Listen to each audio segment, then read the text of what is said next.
नहमदुहु व नुसल्ली अला रसूलिहिल करीम अम्मा बाद फ़अऊज़ु बिल्लाहि मिनश शैतानिर रजीम बिस्मिल्लाहिर रहमानिर रहीम. This is our second video on Quran word series. The first video was, if you remember, was quite a long time ago, and I have brought a few more words to discuss today. All these three words are in Quran. We can say the topic our talk today is whatever gives the meaning of to set free. So to set free, that is the general meaning of these three words: tahrir, talaq, tasrih. And if we fully vocalize, tahrirun, talaqun, tasrihun. As we know, vast majority of Arabic words have three alphabet root, and the root of the first word is ha ra ra, the second word is twa lam kaf, and the third word is sin ra ha. From the root, we know we can make different words, both verbs and nouns.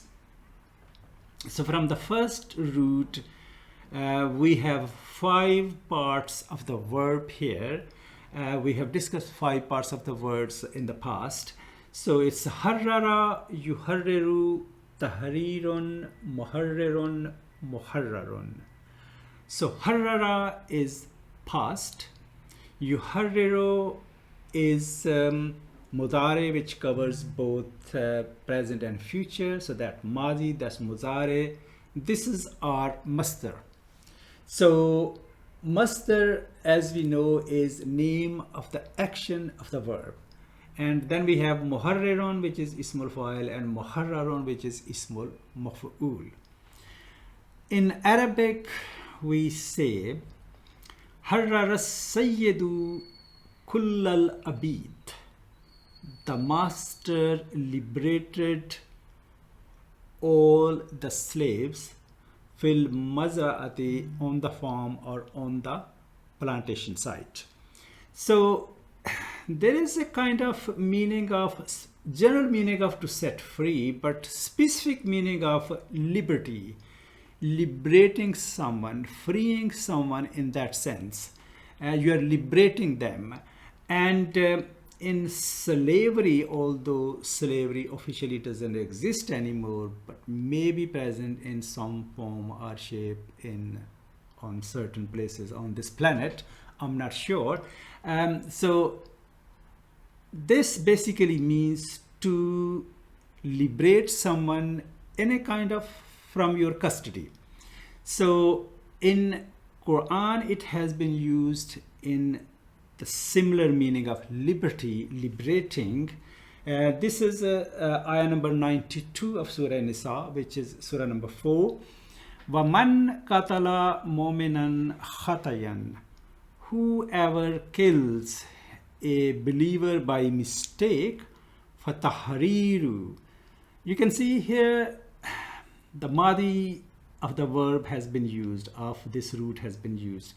Here in Quran, masdar has been used, and usually the use of masdar is kind of having a high quality language or prose.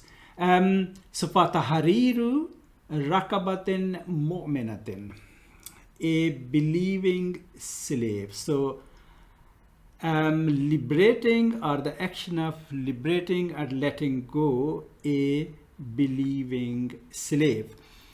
Although we're not discussing grammar here, but on revision on the grammar side of the things, is that tahariru, for tahariru, fa is not actually the part of the word, but it is part of this construction. Tahariru is mudaf, and rakabatin mu'minatin is mudaf ilayh. Rakabatin is mawsuf, and this is sifa. So mawsuf and sifa combine to make murakkab tawsifi, and murakkab tawsifi here is our mudaf ilayh. So as we know that mudaf ilayh is always in the state of jar. So tahrir, actually this is what we call a conditional sentence, jumla shartiya, which basically means, we haven't clearly discussed that because we have not worked on, and this is a bit of advanced topic as well. If that happens, this has to happen. Okay, that's what it is. So whoever kills a believer by mistake, and then fa comes as part of that, not always, but usually it does come, and then it becomes must on that person. That's what it would be, because this is the condition and that has to happen as a result of a condition which becomes must.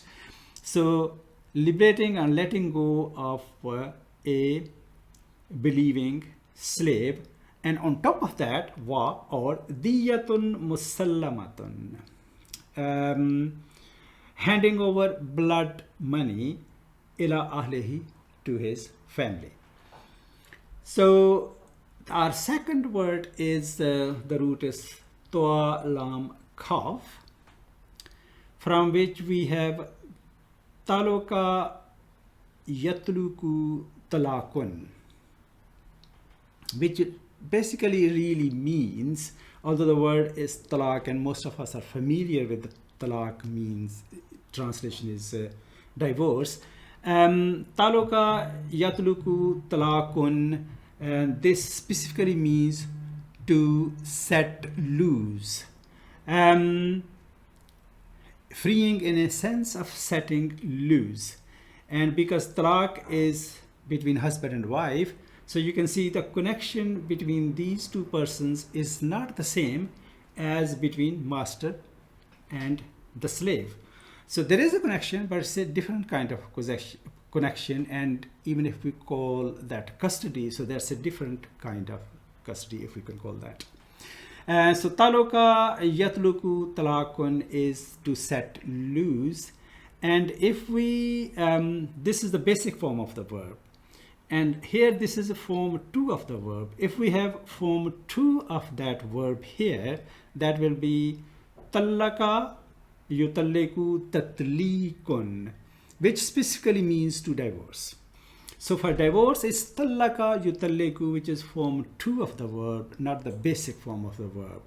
So in Arabic, one can say bada an tazawwaja bisanataini, after have been married for 2 years, or you can say after he had been married for 2 years, Tallaka zawjatu, he divorced his wife zaiman, claiming, alleging or claiming, annahuma ghairu mutafahimin, that they were incompatible or they were not compatible. So that's in that common sense, in ordinary language. In Quran, this is part of a long ayah. This is ayah number 229 of Surah Baqarah, which is Surah number 2. This is just the beginning of that long ayah. At-talaku marratani. At-talak, which is talak, divorce. Talakun is indefinite. At-talak is definite here, as far as the noun is concerned. So at-talaku marratani, divorce is twice. So the word here has been used is dual of marratun. We know that how to make dual from singular. Marratun means once and marratani twice. If you would like to have a refresher how to make dual or plural from singular, you should go to the relevant videos on the grammar side of the things, and that will be very helpful. If you has consolidated that concept already, then that's much easier here. So at-talaku marratani, because this is definite and it's at the beginning of sentence as well as the beginning of this long ayah, so that qualifies to be mubtada. And marratani is our khabar and it's indefinite, so that is our jumla ismiya, mubtada and khabar. Talaq is twice. It is also interesting that here the word, because in Arabic we say for one wahid and for two isnan. Here it's not, the word isnan has not been used. At-talaku isnan, it's not like that. Talaq 2 times, that will say, but here it is talaq is twice, that Quran has used specifically that word. We will come back to this ayah again after we have discussed that word, which I have the different forms of that word here. Madi mudare masdar sarraha, from sin raha sarraha, yusarrihu tasrihun, which is freeing in the meaning of to release, to lay off.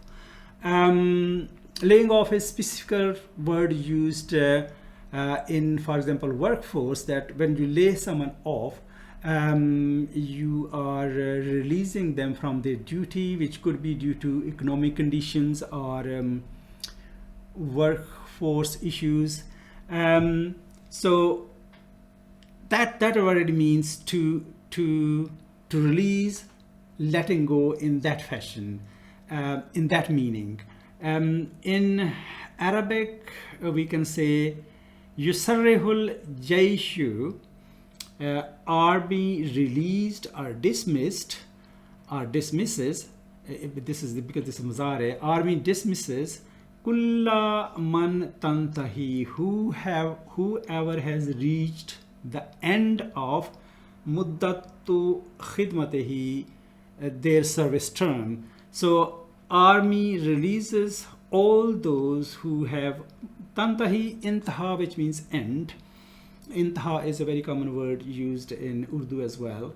Who has come to the end of their service term. So army dismisses them, releases them from the force.